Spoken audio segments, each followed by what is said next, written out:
Today, we shall be ending our series. Ano po? Sabi po natin, for the whole year, we want you to have an impact. Pero hindi lang impact. Gusto natin na yung impact mo ay maramdaman sa salit-saling henerasyon. And one of the ways to do that ay ikaw ay maging mabuting katiwala na mga kaloob. Ipaglingkod mo sa Diyos ang buhay mo. Ipaglingkod mo sa Diyos ang iyong galing at husay. And when you do that, you will have a generational impact. For today, makita po natin sa Ephesians chapter 4, verse 7, that we are steward of God's grace. Ang sabi po dyan sa verse 7, ano po, na Christ gave grace. Ano po? Sa Tagalog po, ito po ang sabi, sa bawat isa sa ating nakatanggap ng tanging kaloob ayon sa sukat na ibinigay ni Kristo. Can we look at English version? Makikita po natin mga kapatid, na tayong lahat ay pinagkatiwalaan ng Panginoon. Tignan mo nga yung katabi mo, mukha bang katiwa-tiwala? Ha? O mukhang hindi mapagkakatiwalaan? Tignan mo nga. Hallelujah. Naranasan mo na ba na meron nagtiwala sa iyo? Ha? Ibinilin mo na yung kanyang pera, ibinilin mo na yung kanyang bahay, ibinilin mo na yung kanyang sasakyan, at sabi, babalik ako, ha? Maging mabuti kang katiwala. Isn't it wonderful when people trust us with something? And it is a privilege.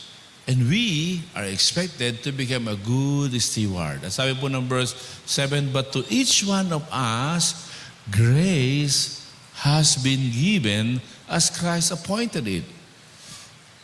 Synonymously, the Apostle Paul talks about the grace and the giftings.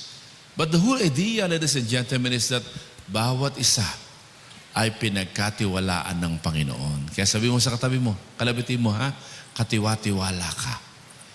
Kahit ganyan ang itsura mukha mo. Umalakpak ka, alam na niniwalang katiwa-tiwala siya. Malakas na palakpak.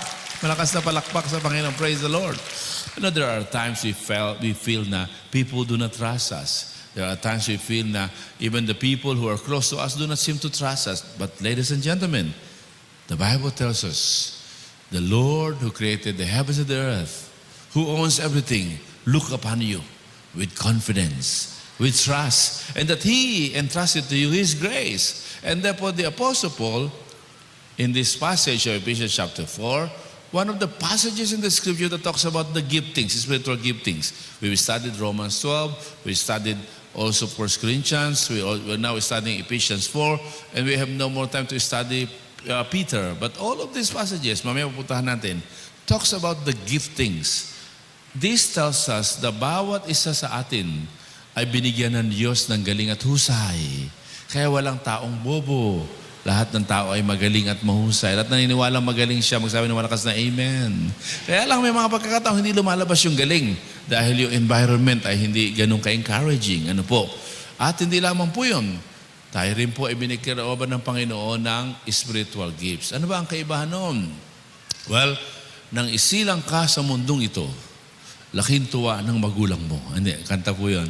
Nang isilang ka sa mundong ito at pinagko-conceive ka sa tiyan ng nanay mo, isiningit ni God ang galing at husay doon. Ayun. Kaya gusto mo malaman kung ano ang galing at husay mo, balikan mo ang lahi ng nanay mo at lahi ng tatay mo. At yung mga galing at husay nila, abangan mo kung alin doon ang inilagay sa iyo ng Panginoon. But the truth is, nilagyan ka ng Diyos ng galing at husay. During your, conception sa tiyan ng nanay. Nang maborn again ka naman, binigyan ka ni Lord ng spiritual gifting sa yun. At mamaya, pag-uusapan po natin yan. But let me just stress, our topic today is about being a good steward of the grace of God. Magiging matapat na katiwala. Mga kapatid, mga minamahal, no question asked. Pinagkatiwalaan ka ng Panginoon. Ang tanong na lang, will you be a good steward? Will you be a good steward? Or maybe I should ask, would you like to become a good steward? Sa lahat na magsabing ng yes, magsumigaw ng malakas na amen. Even though there are people who don't seem to trust us, but in your heart, Lord, I want to become a good steward. Then listen. Listen to God's word. Ha? Pag nag-pop up sa cellphone mo, mamaya mo na buksan. Huwag mong basahin ngayon. And just focus on the word of God. Can we have that agreement? Can I hear louder amen? Can I hear much louder amen? Praise the Lord. Mga kapatid, In this passage of Scripture, the Apostle Paul is giving us at least three things upang tayo maging mabuting katiwala ng grasya ng Panginoon.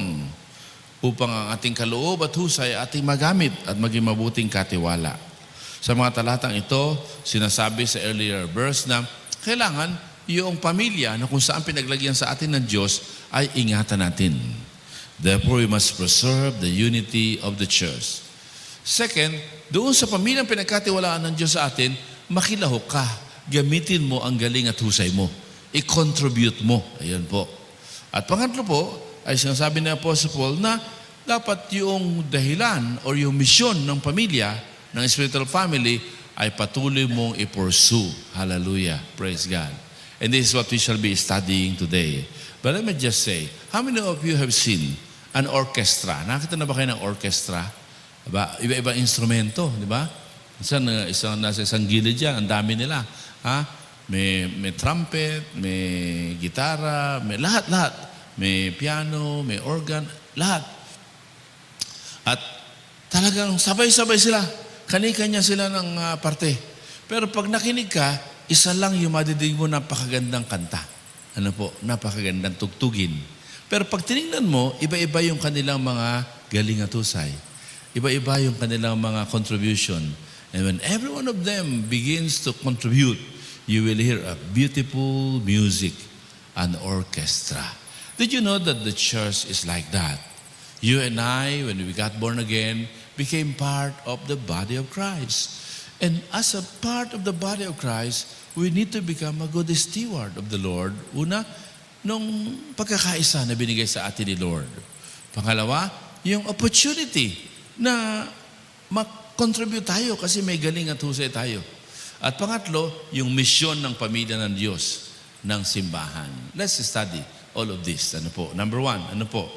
Tayo po ay steward of the unity of the church. The Apostle Paul speaks of the importance of the unity in verse 3. Preserve the unity of the Spirit in the band of peace.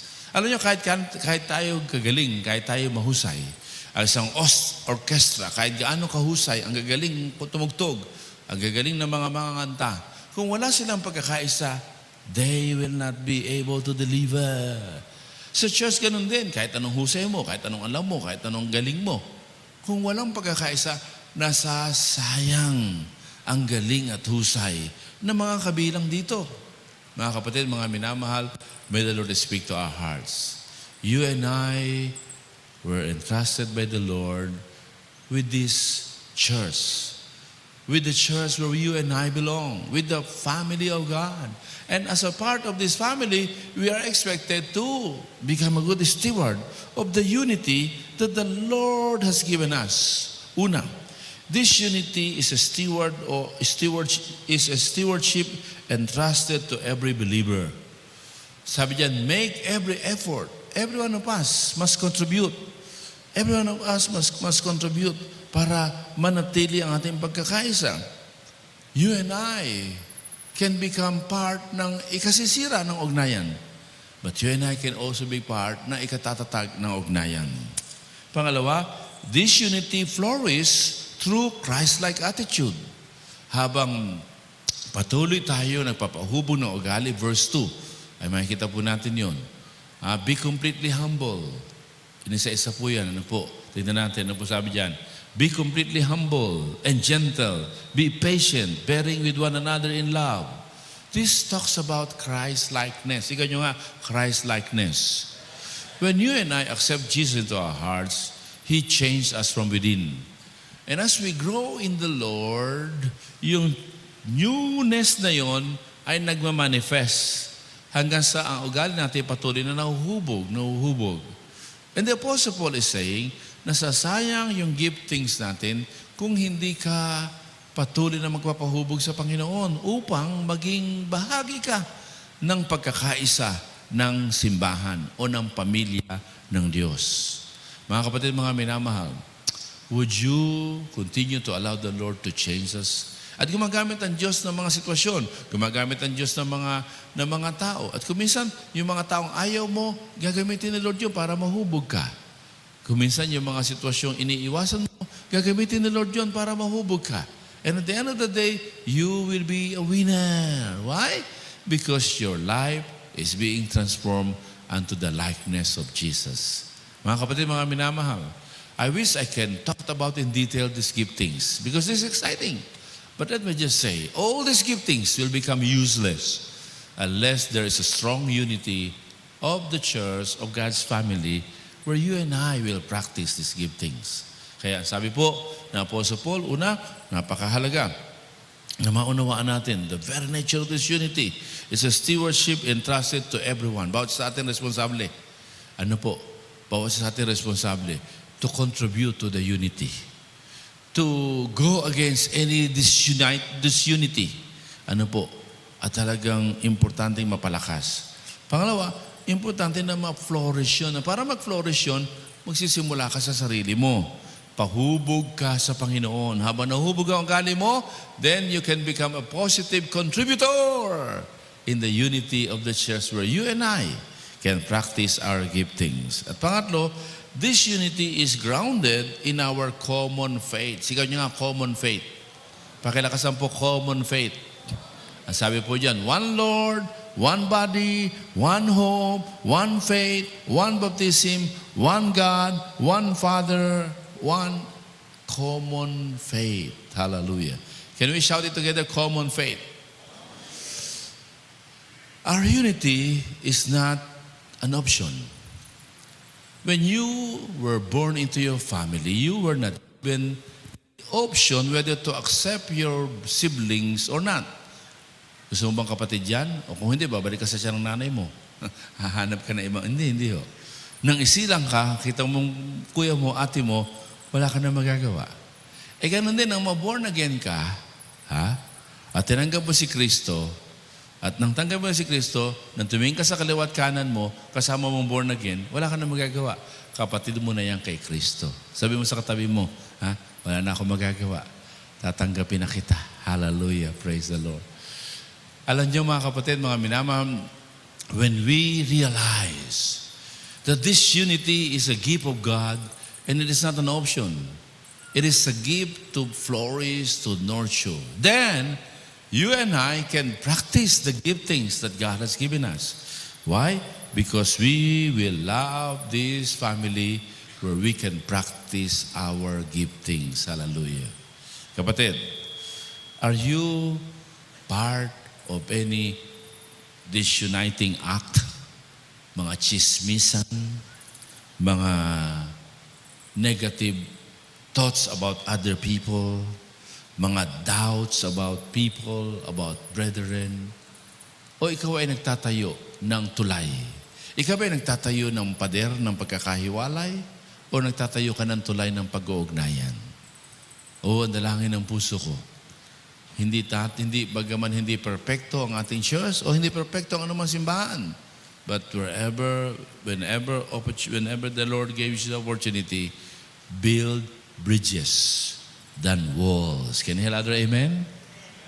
Kaya kapag kami nagkukwento sa iyo ng kasiraan ng isang kapatid, ay paalalahanan mo kapatid, hindi kalooban ni Lord yan. That is not healthy for our unity. We have common faith. We are one in Christ. Kaya kung sabi ng Bible, if you have anything against anyone, go to that person, kayo mag-usap. Why? We are not perfect. Kaya kapag may problema ka, lumapit ka doon sa tao mismo. Huwag kong kangay-kangino. Sapagkat kung kangay-kangino ka na lumalapit, that is disuniting act. Hallelujah. Can we commit ourselves to contribute, to strengthen the unity sa Hope of Glory community? Can you hear other amen? Louder na ba yan? Can you hear much louder amen? Then you and I can become a good stewards of this grace of the Lord. Ano po? Pangalawa, si Apostle Paul, sabi niya, this is stewards of the gifts of God that He has given us. Stewards of the gifts God has given us. So, when we preserve the unity, when we nurture the unity, then we have an avenue where you and I can practice our giftings, can practice our giftedness. Yun po ang sabi ni Apostle Paul. Kaya bago niya ho diniscuss yung verse 7 and following, Diniscuss niya muna yung verse 2, 3, 4, 5, 6. Bali, wala yung galing at husay mo kung wasak yung tahanan. Pero kung yung tahanan ay patuloy natin binubuo, then sa tahanan na yun ng Panginoon, you and I can practice our giftings. Ngayon, puntahan po natin po yun. Sabi po, steward, secondly, of the gifts God has given. Verse 7 tells us that everyone, as in everyone, is given these gifts. Hallelujah. Pagtingnan po ninyo ang version ni Apostle Paul sa 1 Corinthians chapter 12, there are two kinds of attitude there. Sabi doon, may mga parte na ang pakiramdam nila, sila hindi mahalaga. Meron namang iba, ang pakiramdam nila, sila ang pinaka-importante. Ang sabi ni Apostle Paul, pareho niyong itapon yun. Walang mas magaling at mas mahusay na parte. Bawat isa. At sa Ephesians chapter 4, binigyan din ni Apostle Paul sa latter parts of verse 16, as each one does its part. Yun po ang sabi, verse 16, ano po? Verse 16, ano po, yan. From Him, the whole body joined and held together by every supporting ligament grows and builds itself up in love. Can you read this please ng malakas? 1, 2, ready? Are you ready? Please read, go! So maybe singin nyo yung tumatayo sa harapan ay mas maganda kaysa sa nag-aayos ng CD. No. It's the same. It's the same. It's the same as far as God is concerned. Never entertain an inferiority complex. Ako na may hindi ganun kahalaga sa church. No. Sa Apostle Paul, don't ever entertain that. Or don't ever entertain the superiority. Ano po? Na kung wala ako, wala ang church namin. Hindi pwede yun. Kilabutan ka, kapatid. Kilabutan ka. What the Apostle Paul is saying is very clear. That this is a steward of the gifts that God has given the church of Jesus Christ. Letter A. Christ's sovereignty was used to distribute these giftings. Sa kapangyarihan at karunungan ni Kristo, siya ang nagbigay ng mga galing at husay. Ano po? Siya po ang nagbigay. Kaya ikaw at ako ay binigyan ng Panginoon ng galing at husay. Mga kapatid, mga minamahal, nung isilang ka, nung ikay nabubuo sa tiyan mo, ng tiyan ng nanay mo, nilagay doon yung mga natural talent.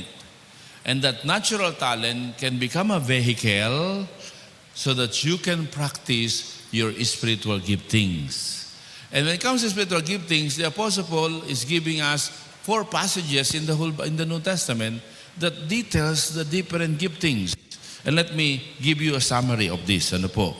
Halimbawa sa Romans 12, 3-8, nandiyan yung mga motivational giftings. Ano po? Yung prophecy, service, teaching, encouragement, giving, leadership, mercy. Sa ating equipping, dinidetalye po ng usapan po na ito. But the emphasis of this group of giftings ay yung pong the believer's attitude and function within the body. Ano po? Sa 1 Corinthians chapter 12, verses 4-11, 28 and 31 and following, it talks about the giftings na mayroong manifestation and ministry gifts. Ano yon? Gifts of the word of wisdom, the word of knowledge, faith, healing. Yan po. Ano po? Sa second. So number 2, 1 Corinthians, ano po? Gift of miracles, gift of prophecy, gift of discernment, gift of tongues, interpretation of tongues, gift of apostle, gift of help, gift of administration. The emphasis of these giftings, ladies and gentlemen, let's go back to our point natin. The emphasis is diversity and unity in the body of Christ. Ano po?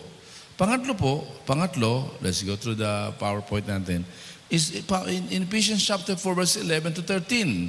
This is what we call equipping gifts. At ito'y kasama sa passage po natin. Ano po? Passage natin. Ito po yung apostleship, ano po? Yung prophets, yung evangelists, yung pastor, yung teachers. This was actually read sa atin. The emphasis of this is the equipping of the saints for ministry and building up the church. Yung pangapat po is found in 1 Peter chapter 4, verses 10-11. The two broad category of giftings. Peter simplifies spiritual gifts into two major classifications. Ano po? Number one, ano po? Ang sabi po dyan, ano po? Yung pong speaking gifts. Yung mga gifts na may kinalaman sa pagsasalita. If anyone speaks, they should do so as one who speak the very word of God. 1 Peter chapter 4, verse 11. Example of this, as mentioned, is the gift of giftings, teaching, prophecy, evangelism, exhortation, and tongues. The second category is the serving gifts, found in chapter 4, verse 11 of 1 Peter. Example ay help, mercy, giving, leadership, hospitality. Mga kapatid, mga minamahal, what the Apostle Paul is saying is this: nagpamudmud ang Diyos ng mga galing at husay sa kanyang karunungan. Alam niya kung ano ang marapat na galing at husay sa lahi mo at sa iyo bilang bahagi ng lahing yan, at alam niya kung ano ang spiritual gifts na marapat sa iyo. Kaya ang kailangan, hanapin mo at tanongin mo kay God, Lord, ano yung pinagkatiwala mo sa akin? A simple overall classification are the following. Number 1, speaking gifts. Number 2, serving gifts. Number 3, leadership equipping gifts. And number 4, signs and manifestation of gifts. Ano po? The key principle is found in Romans 12:7. Nasabi po ng Romans 12:7, now, to each one, the manifestation of the Spirit is given for the common good. Can we say that together? Common good. Pakilakasan po. So, hindi pa sarili. Hindi para sa iyong sarili. Kundi, common good. Romans 12:7. So that you can contribute for the common good. Mga kapatid, mga minamahal, napakahalaga po. Sa 1 Corinthians chapter 12, verse 7 o verse 4, 2 Corinthians chapter 12, verse 4, inulit yung ideya. Ang sabi, there are different kind of gifts, but the same Spirit distributes them. So the source of the gifting is God Himself. Ang Diyos mismo. Kaya, tanungin natin, kaya sa mga nanay at tatay, may I see the hand of nanay at tatay? Ano po? Ayan. So kailangan, Lord, balik ka sa Diyos, Lord, anong galing na binigay mo sa panganay ko? Anong husay na binigay mo sa pangalawa? At kayo ay magtatanong sa Diyos na lumikha sa iyong anak. At pinadaan sa lahi mo, Lord, ano ang mga galing at husay sa lahi namin na inilagay mo sa batang ito? And that will be the exciting thing there. Because you and I will watch and observe and discover the giftings of your child. At napakaganda po na maunawaan po natin, hindi nagkakamali ang Diyos. Nandiyan ba kayo? Can you hear other amen? Alam niya ang galing at husay na bagay sa atin. Pangalawa, hindi lang yung sovereignty ni Christ ang ginamit niya to distribute gifts. Pangalawa, these are gifts. Gifts are given for ministry, not for status. Ayan. For ministry, not for status. Kasi kung minsan, pag hindi tayo naging maingat, ang nangyayari po, para bagang status ang hinahabol mo sa yung pag-i-exercise ng gifts. Ha? Nakagaya nung isang mahusay na worship leader. Talagang, pag nag-worship leader siya, talagang nadadala niya kahit ilan yung tao sa crowd. Talagang, grabe talaga. Ang dami galing mo. Ay, salamat, ikaw ang worship leader. Kaya medyo umangat na at pumasok na sa kukote niya. Kaya masaya siya pag sinasabi, huy, ba't hindi ikaw worship leader? Sana ikaw para masarap mong... Ay, naku, lumalaki na ulo niya, lumalaki na ulo niya. Tingnan mo yung katabi mo, lumalaki na ba ulo mo? Pagka ikaw na...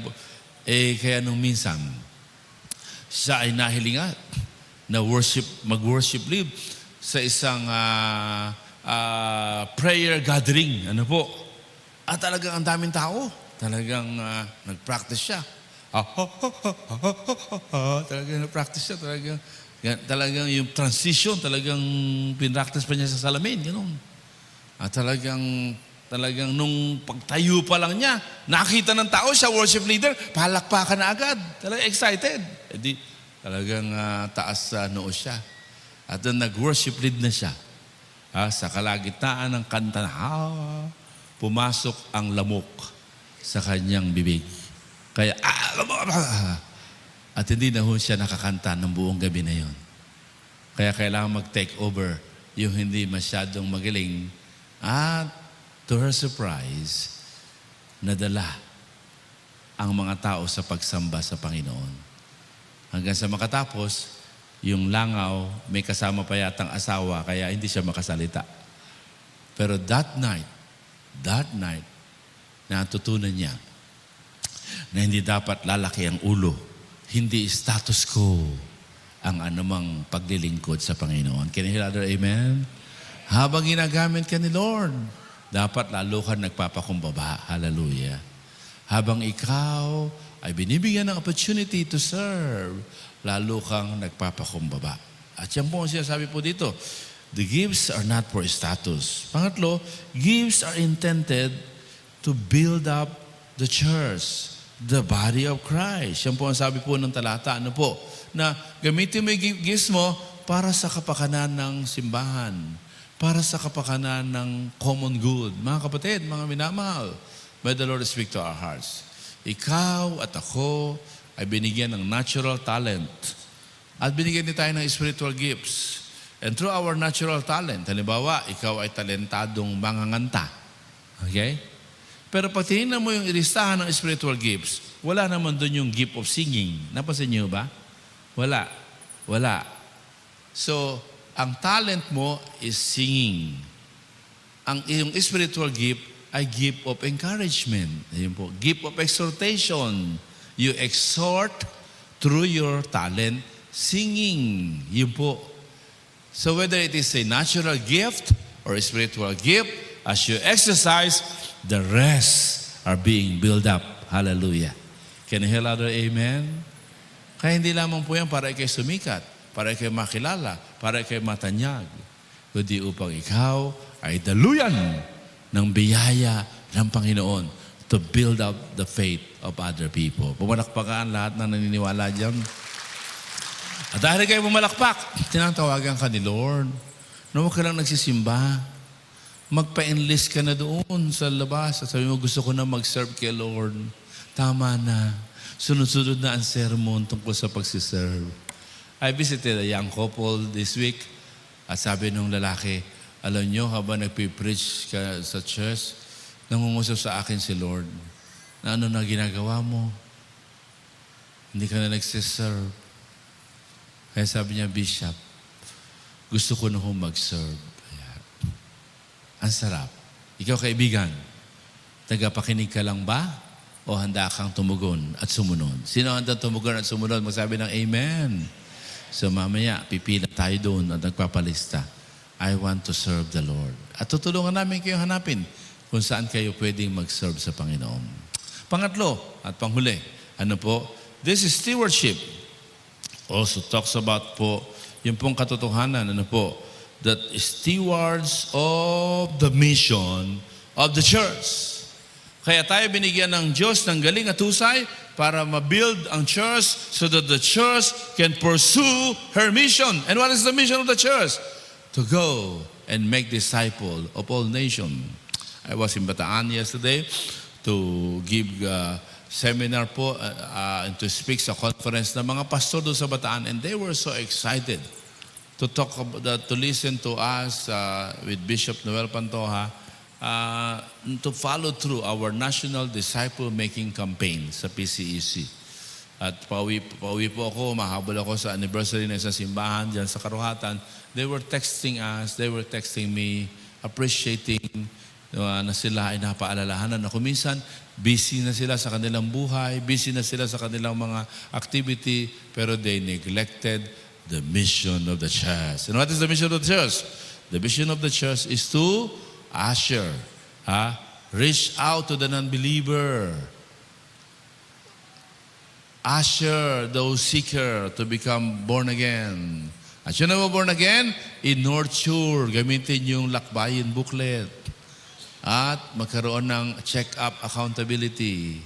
Pagkaraan, i-harvest sila para maging bahagi ng EBB at ng ating community of disciple at ng ating worship service where they can also serve God according to their giftings. Mga kapatid, mga minamahal, may the Lord speak to our hearts. the Apostle Paul is emphasizing here in verses 14 to 16 that the church is to grow. The church must continue to mature. And for the church to grow and to mature, every individual must mature also. Must grow in Christ. Ay napakahalaga po. Binigyan din ni Apostle Paul sa verse 12 na nagbigay siya ng mga equipping gifts so that the pastor, the prophet, the evangelist can equip all believers so that everyone will serve the Lord. Let's read that. Ano po? Verse 12. To equip His people for the work of service. Sino ang gagawa ng works of service? Sino po? Sino? Tanong mo katabi mo, kasama ka ba sa people of God? Pumalakpak nga ang kasama sa God's people. Malakas na palakpak ka para lang sa God's people. So ikaw ang inaasahang kumilos. At ipaglingkod mo ang galing mo, ang husay mo. Dahil pinagkatiwala lang yan sa iyo ni Lord. Inaasahan ni God na ikaw maging mabuting katiwala. At para mangyari yun, importante po na maunawaan natin na we need to build out this church so that we can pursue the mission of making disciples. Letter A, we must work together to mature believers sa kanilang spirituality. Ano po? Mature believers are spiritually stable. Para maging stable po, let's read that. Ano po? Basahin po natin. Napakahalaga po yun. Ano po? Verse 14. Ano po? Then we will no longer be infants. Hindi na tayo bata. Tossed back and forth by the waves. Madaling magoyo. Madaling madala. Hindi. Instead, nagiging stable tayo. Blown here and there by every wind of teaching and by the cunning and the craftiness of people in their deceitful scheming. We become stable. Ano po? Ang kailangan po natin patuloy na magpa-disciple. Para habang din disciple tayo, nag-grounded tayo kay Kristo, hindi tayo madaling maggoyo. Colossians chapter 2, verse 6 and 7. Basahin natin. Colossians chapter 2, verse 6 and 7. Inasmuch as you have received Christ as Lord, continue to live in Christ. Ano po? In Him. At anong sabi ng verse 7? Rooted and build up in Him. Kaya kahit bumagyo, may problema, may pagsubok, hindi ka nabubuwal. Kahit may mga manluluko at may mga fake news, hindi ka madaling pumapatol. Dahil you are stable. Because you belong to God's army. Hallelujah. To pursue the mission that the Lord has given us. Ano po? Mature believers speak the truth in love. Ibig sabihin, dahil tayo nag-grow, as we exercise our giftings, nagmamature tayo. We can speak the truth in love. Kahapon, I was in Karuhatan to speak to an anniversary of a church, and they asked me to talk about this passage also.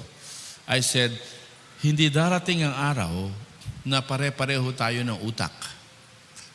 Pare-pareho ng opinion. Hindi po. Magkakaiba tayo ng pananaw, magkakaiba tayo ng opinion. Pero, sigaw niyo nga malakas pero. Pakilakasan po pero. Ang hiwaga nito, kahit magkakaiba tayo ng opinion, tayo mananatiling nagkakaisang naglilingkod sa iisang Diyos. Can I hear other amen? Can I hear much other amen? Kaya mga kapatid, mga minamahal, may the Lord speak to our hearts. Our unity is not uniformity. Our unity is not uniformity. We are united in diversity. Hallelujah. And part of maturity, ladies and gentlemen, ay yung tayo pong lahat. Can I speak the truth in love? Can say what is in our mind, in our heart, nang may pagmamahal. Ano po? Kaya mapakaliwanag po ang Biblia. If you have anything against anyone, go to the person and speak the truth in love. And open-minded. Kaya baka ikaw pala ang mali. And therefore, you continue to journey together. And thirdly, mature believers actively, ito ang gusto ko ho, pakibasa ho. Pakibasa. 1, 2, ready? Ano raw yung mature believers? 1 to 80, read. Yun. If you are a maturing Christian, you are to participate in the mission of the Lord. Kaya sabi sa Acts 1:8, you shall become my witnesses in Jerusalem. So yun yung ating mga network of relationship. Ano po? In Samaria, in Judea, in Samaria, and to the ends of the earth. Hallelujah. Mga kapatid, mga minamahal, may the Lord speak to our hearts. You and I are expected to share. Kaya po, if there is one thing, we are thankful to the Lord that the Lord sent to us the IGSL brethren. They are finishing their master's degree in the seminary. By the way, IGSL, International Graduate School of Leadership, ito po ay accredited ng gobyerno na ano pat ang mga graduate like sa PMA, mga major, mga colonel are enrolling in our seminary called IGSL at ito ay nagiging instrumento sa kanilang promotion. Praise God. Kaya ho, ang impluensya ng discipleship ng Campus for Christ, pati ang mga government officials, when they enrolled in our seminary, IGSL, they are given credit para sa kanilang promotion. Kaya, dahan-dahan, nagkakaroon ng transformation sa ating pong bureaucracy. Palapakan niya natin ang Panginoon sa bagay na yun. Malakas na palakpak. One classic example is General Browner. General Browner is not a perfect person. He has his own weaknesses and he has his own struggle. Pero siya po ay na-disciple sa military academy pa lang. At nang siya po ay nakagraduate, patuloy siyang dinidisciple po ni Kuya Tom Rojas, one of our senior missionaries sa Campus for Christ. At ito po mga panahong ito na nagkaroon ng attempt to destabilize this government at nililigawan ang military para sumama. Siya po'y nanindigan na sila ay mananatiling tagapagtanggol ng konstitusyon at hindi ng sino mang tao. Kaya po, during the eve of one very crucial day, ng attempt to destabilize the government, ay humingi siya ng prayer. At kinover siya ng prayer, led by Kuya Tom Rojas, and then the rest of the bishops were there at kanyang sinabi sa kanyang mga opisyalis, hindi tayo pagagamit sa politika. Tayo maninindigan na ipaglaban ang order sa ating bansa. At sabi niya, salamat sapagkat na-disciple ako ng salita ng Diyos. Kaya hindi na ako madaling magoyo at madala ng anumang alok. That is the example of a matured person, not easily swayed by any offer. Mga kapatid, mga minamahal, that's the reason why you and I are called to disciple. So that yung mga dinidisciple po, when they become part of bureaucracy, when they become part of a mga private company, they can become God's instrument for transformation wherever they are. When they become businessmen, they can become instruments of the Lord ng pagbabago ng ating lipunan. Kaya po, wala sa kanginamang politiko ang pag-asa ng Pilipinas. Can I hear other amen? Kaya ngayong hapon, meron pong muling marsya doon po sa EDSA, nananawagan na lahat ng sangkot ay dapat ikulong. Hindi lang sa panahong ito ng Marcos government, pati sabi ni Mrs. Diskaya, kailan sabi ni General Bato, Senator Bato, kailan kayo pumasok sa gobyerno? Itong kalokohan ninyo ng flood control na ito. Sabi ni Mrs. Diskaya, mga 2016 po. Ay, siguraduhin mo. Ay, 2016 po. Natigilan siya. Kasi yun yung taon na si Duterte ay naging Pangulo. Hindi na siya nagtanong. Kaya dapat po, lahat ng sangkot. Nung panahon ni Duterte, nung panahon ng unity team, magkasundo pa si Sara at si Bongbong, at ngayong magkaaway na sila, at pati yung bago pa si Duterte. Lahat ng sangkot ay dapat managot. Can I hear other amen? Yan ang ipag-pray po natin. Ano po? Yan ang ipag-pray natin. Pagka ganoon, nakakaroon ng paggabago. Kaya po, pati sa judiciary, patuloy yung ating pong discipleship. Ano po? At maraming mga, I had an opportunity to disciple some justices. Ano po? And we thank the Lord. In the crucial decisions ng kanilang mga pasyahin, they ask prayer. They ask guidance. One time, a COMELEC official has to make a decision about a very important issue sa COMELEC. He called me up and he asked me if I can have time. And I went to his office and he discussed to me his heart. And he asked for prayer. And he asked for biblical guidance. Hallelujah. Mga kapatid, mga minamahal, it is the Word of God. It is Jesus na siyang babago ng bansang Pilipinas. Pumalakpakan lahat na nag-amen. Mangyayari yun kung kayo at ako'y patuloy na mag-i-evangelize, mag-i-disciple, mag-nurture, mag-di-disciple. At yung di-disciple po, kasama nating magiging catalyst for transformation. Mga kapatid, mga minamahal, today, as we end this series, a call for you and me to have a generational impact. The Lord is calling us. Through the Apostle Paul in this passage, maging bahagi ka. Maglingkod ka. Ipaglingkod mo ang galing at husay mo. At sa iyong paglilingkod, patuloy, sabi ni Apostle Paul kay Timothy, do not neglect the work of an evangelist. Hallelujah. Patuloy kang mag-evangelize. Patuloy kang mag-share ng gift of life. Patuloy kang mag-share ng 4 spiritual laws. Alam niyo yung 4 spiritual laws? Meron ba tayo dyan sample? Ito yung training na pinuprovide. Ang ganda po nito. Naku, ako'y na-born again sa pamamagitan po nito. Ayan. Maraming salamat. Ayan. Alika rito si Tart. Dito ka sa sample. Ayan. So, sabihin lang ano po. May kasama pa. Alika rito. Alika rito, Teo. Ayan. Sige, baya. Ayan. Kaya niya yan. So, ang sabihin niyo lang, narinig mo na ba ang 4 na tuntuning espiritual? Ayan. Sabihin niya, hindi pa. Ay nais ko sanang ibahagi. Tapos, tinuturo ng IGSL. Actually, babasahin mo lang halos. Babasahin mo lang halos. Meron ka lang lapis para ituturo mo. Ayan. Ayan. Pupulled. Ayan. So, na-born again ako. Si Tess na-born again din sa pamamagitan dito. At kami nagkakilala sa ministry ng Campus for Christ. So sabi dito, God loves you and He has a wonderful plan for your life. Yan. Tapos, bakit marami hindi nakakaranas ng wonderful plan? Sabi nga yan, because man is a sinner and separated from God, that's why he or she is not experiencing God's wonderful plan. Yun po. At naku, dalo kayo. Tuesday night. Ano po, yung ating mga IGSL people ay narito to assist us. Kaya po nung nililigawan ko si Tess, ginamit ko rin to.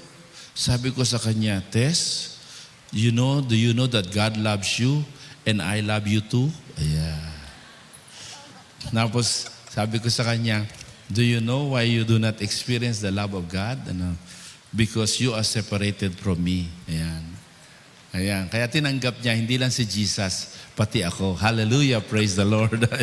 Teo, thank you, Teo. Ayan. Mga kapatid, we have different ways to present the gospel. Ano po? Meron din silang, ano tawag doon? Bowler. Ayan, ito po. Ayan, si Pastor Herman naman. Ayan. Ayan. Ayan. So, ayan, no? Merong 4 na, tuturuan kayo paano mag-share. As we do our part, we can become part of the transformation of the Philippines. Hallelujah. Can you hear other amen? Kasi Mayor Vico Soto, ay talaga sabi niya, Mayor, ano tatakbuhan mo? Sa yung problema ng Pilipino. Nakatingin tayo sa personality. Hindi personality, kundi prinsipyo at mga sistema. And Vico is a product of discipleship. Hindi siya quote ng Bible, kagaya ng iba. Pero yung kanyang buhay, yung kanyang paninindigan, daman-dama ang pagbabago. Anong dahilan? Bata pa lang eh. Laman na ng Sunday School si Biko Soto. Kaya yung mga may anak dyan at may apo, ha? Dali ninyo ang anak ninyo Sunday School, di ba? Tapos, lumaki siya na merong nagdi-disciple sa kanya. I know some of those who disciple Biko. And I had the privilege to see ang kanyang paglago. Kaya mahalaga po, mga kapatid, don't ever think na wala kang magagawa. Meron. Kasama ka sa naninindigan laban sa korupsyon. At bukod doon, patuloy mong i-pursue ang misyon. Ang misyon na mag-akay ng mga tao na si Kristo lamang ang siyang pag-asa ng bansang Pilipinas. Can you hear that? Amen? Pumalakpak nga ho lahat na nag-i-amen. And that is the commitment of our church. Ano po? Our church is committed to see reproducing communities of disciples serving as catalysts for transformation wherever they are. And our mission from that vision is to raise up reproducing disciples and shepherds who will serve as catalysts for transformation. Are you in or are you out? Kasama ka ba? O iniit sa pera mo ang sarili mo? Ang sabi ng 1 Corinthians, huwag niyo iniit sa pera sarili niyo. Huwag niyo rin masyadong pinapahalagahan ang sarili at yumayabang na kayo. Ang mahalaga, humbly you say, Lord, I'm in. I will join your army. And I want to have an impact. This short life that you have entrusted to me, I want this to have an impact. And in fact, a generational impact.